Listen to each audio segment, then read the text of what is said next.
Assalamualaikum warahmatullahi wabarakatuh. Selamat pagi dan agak kareba pemirsa. Selain ketiga cuplikan berita utama tadi, sejumlah informasi menarik akan kami hadirkan untuk Anda di iNews Sulsel edisi hari ini, Selasa 18 April 2023. Bersama saya Tisna Aulia, berikut informasi selengkapnya.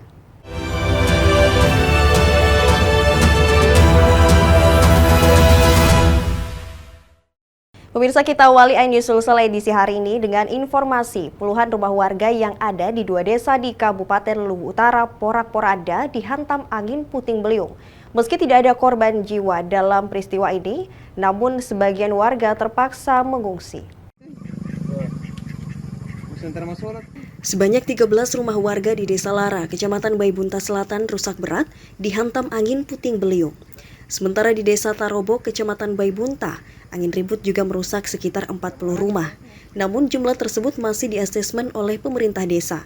Bencana ini terjadi sejak Minggu sore tadi. Angin kencang tiba-tiba menghantam pemukiman penduduk sebelum terjadi hujan dengan intensitas cukup tinggi. Warga pun berhamburan menyelamatkan diri. Meski tidak menimbulkan korban jiwa, namun kerugian diperkirakan mencapai ratusan juta rupiah. Pasca kejadian, kondisi sangat gelap karena aliran listrik terputus. Warga hanya mengandalkan suplai listrik mesin genset. Saat ini pemerintah desa, Babin Kamtipmas dan Babinsa berupaya agar para korban dapat mengevakuasi harta benda mereka ke tempat aman. 13 unit rumah. Untuk kerusakan yang parah? Satu yang 100% rubuh, parah, yang selebihnya itu ada yang sampai 50%, yang terkecil itu sekitar 15% atap.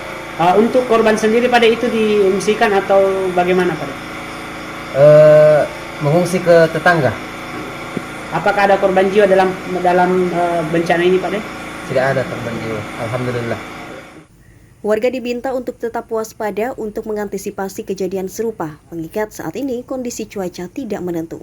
Dari Kabupaten Luwu Utara, Nasruddin Rubak, iNews melaporkan.